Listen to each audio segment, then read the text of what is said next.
महाविकास आघाडीचे उमेदवार शरद तायडे यांनी मतदानाचा हक्क या ठिकाणी बजावला आहे। मात्र त्यांना या मतदान केंद्रावर आल्यामुळे काही शंका या ठिकाणी उपस्थित झाल्या आहे।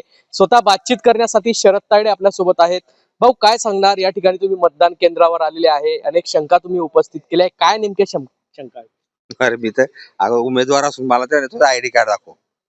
आता त्यांना तेच सांगितलं, बरं बाबा तुम्ही माणसं कोणाचे, शासनाचे माणसं आहे तुम्ही, उमेदवाराला ओळखत नाही. आणि नंतर अजून तिचा एक पेन होता, तो पेन आहे, पेन मला त्याची शंका आली की बा हा पेन मॅजिक पेन तर नाहीये.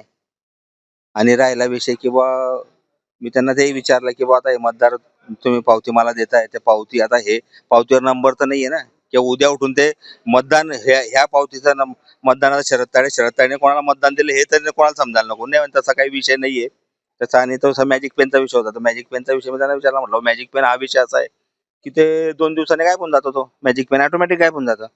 मग ते गायब झाल्यानंतर आता मतदान प्रक्रिया 22 तारखेला आहे, आजची 18 आहे, 4 दिवस बाकी आहे. 4 दिवसानंतर तो गायब झाला, नंतर त्यांनी काही दुसऱ्या पेन काही लिहून घेतलं, काय सांगता येतं? त्यांनी काय उत्तर दिलं आपल्याला? नाही, उत्तर काय देते नव्हते ते, तर काय उडवडीचे उत्तर राहतात त्यांचे. तसं काही होत नाही, असं काही होत नाही. शंकेचं निरसन झालं? नाही झालं. काय वाटतं तुम्हाला, मॅजिक पेन होता?